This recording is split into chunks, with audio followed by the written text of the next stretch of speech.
2 Samuel chapter 23. David's last words. These are the last words of David. The inspired utterance of David, son of Jesse, the utterance of the man exalted by the Most High, the man anointed by the God of Jacob, the hero of Israel's songs. The Spirit of the Lord spoke through me. His word was on my tongue. The God of Israel spoke. The Rock of Israel said to me, when one rules over people in righteousness, when he rules in the fear of God, he is like the light of morning at sunrise on a cloudless morning, like the brightness after rain that brings grass from the earth. If my house were not right with God, surely he would not have made with me an everlasting covenant, arranged and secured in every part. Surely he would not bring to fruition my salvation and grant me my every desire. But evil men are all to be cast aside like thorns, which are not gathered with the hand. Whoever touches thorns uses a tool of iron or the shaft of a spear. They are burned up where they lie. David's mighty warriors. These are the names of David's mighty warriors. Joseph Bashebeth, a Tachemonite, was chief of the three. He raised his spear against 800 men whom he killed in one encounter. Next to him was Eleazar, son of Dodai, the Ahohite. As one of the three mighty warriors, he was with David when they taunted the Philistines gathered at Pas Dammim for battle. Then the Israelites retreated, but Eleazar stood his ground and struck down the Philistines till his hand grew tired and froze to the sword. The Lord brought about a great victory that day. The troops returned to Eleazar, but only to strip the dead. Next to him was Shammah, son of Agi, the Harathite. When the Philistines banded together at a place where there was a field full of lentils, Israel's troops fled from them. But Shammah took his stand in the middle of the field. He defended it and struck the Philistines down, and the Lord brought about a great victory. During harvest time, 3 of the 30 chief warriors came down to David at the chief of Adullam, where a band of Philistines was encamped in the valley of Rephaim. At that time, David was in the stronghold, and the Philistine garrison was at Bethlehem. David longed for water and said, "Oh, that someone would get me a drink of water from that well near the gate of Bethlehem."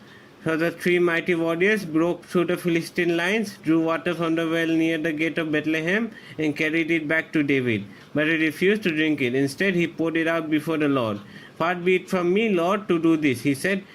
"Is it not the blood of men who went at the risk of their lives?" And David would not drink it.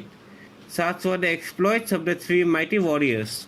Abishai, the brother of Joab, son of Zeruiah, was chief of the three. He raised his spear against 300 men, whom he killed, and so he became as famous as the three. Was he not held in great honor than the three? He became their commander, even though he was not included among them. Benaiah, son of Jehoiada, a valiant fighter from Kabzeel, performed great exploits. He struck down Moab's two mightiest warriors. He also went down into a pit on a snowy day and killed a lion, and he struck down a huge Egyptian. Although the Egyptian had a spear in his hand, Benaiah went against him with a club. He snatched the spear from the Egyptian's hand and killed him with his own spear. Such were the exploits of Benaiah, son of Jehoiada. He too was as famous as the three mighty warriors. He was held in great honor than any of the 30, but he was not included among the three, and David put him in charge of his bodyguard.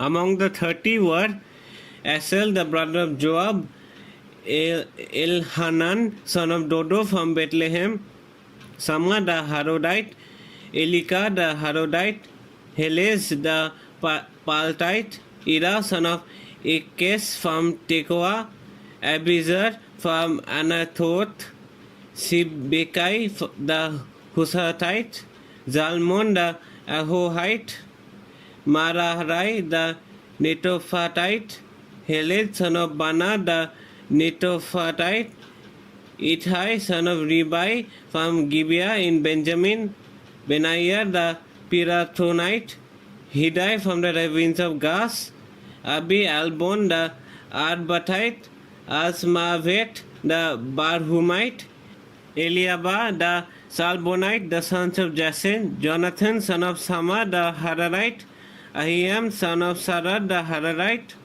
Eliphelet son of Ahasbai the Malachite, Eliam son of Ahithophel the Gilonite, Hezrod the Carmelite, Pararite the Arbite, Igal son of Nathan from Joba, the son of Hagri, Jelek the Ammonite, Zaharai the Berothite, the armor bearer of Joab, son of Jeruah, Ira the Ithrite, Gareb the Ithrite, and Uriah the Hittite. There were 37 in all.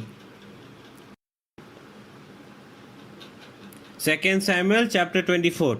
David enrolls the fighting men. Again the anger of the Lord burned against Israel, and he incited David against them, saying, Go and take a census of Israel and Judah. So the king said to Joab and the army commanders with him, Go throughout the tribes of Israel from Dan to Beersheba, and enroll the fighting men, so that I may know how many there are. But Joab replied to the king, May the Lord your God multiply the troops 100 times over, and may the eyes of my lord the king see it. But why does my lord the king want to do such a thing? The king's word, however, overruled Joab and the army commanders, so they left the presence of the king to enroll the fighting men of Israel. After crossing the Jordan, they camped near Aroer, south of the town in the gorge, and they went through Gad and on to Jazer.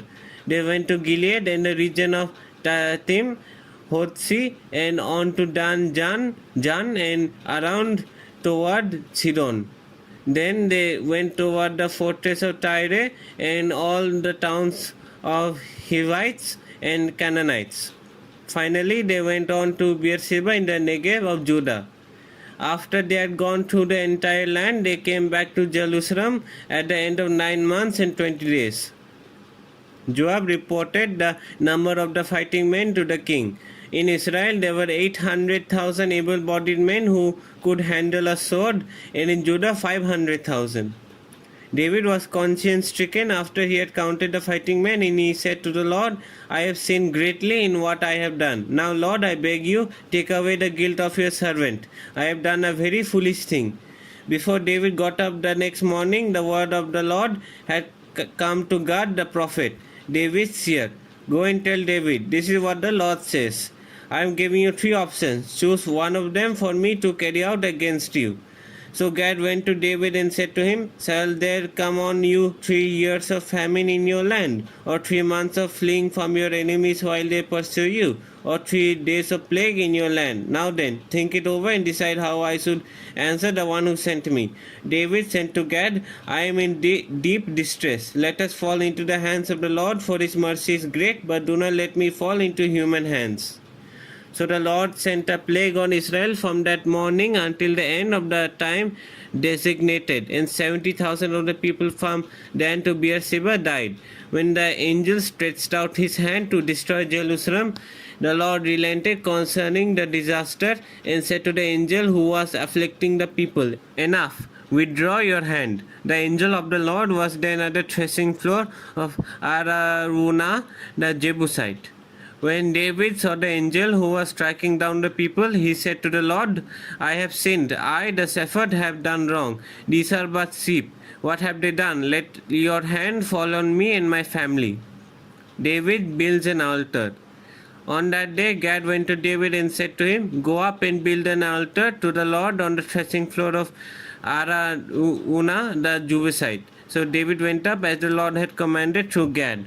When Araunah looked and saw the king and his officials coming toward him, he went out and bowed down before the king with his face to the ground. Araunah said, Why has my lord the king come to his servant? To buy your threshing floor, David answered, so I can build an altar to the Lord, that the plague on the people may be stopped. Araunah said to David, Let my lord the king take whatever he wishes and offer it up. Here are oxen for the burnt offering, and here are threshing sledges and ox for the wood. Your majesty, Araunah gives all this to the king. Araunah also said to him, "May the Lord your God accept you." But the king replied to Araunah, "No, I insist on paying you for it. I will not sacrifice to the Lord my God burnt offerings that cost me nothing." So David bought the threshing floor and the oxen and paid 50 shekels of silver for them. David built an altar to the Lord there and sacrificed burnt offerings and fellowship offerings. Then the Lord answered his prayer in behalf of the land, and the plague on Israel was stopped.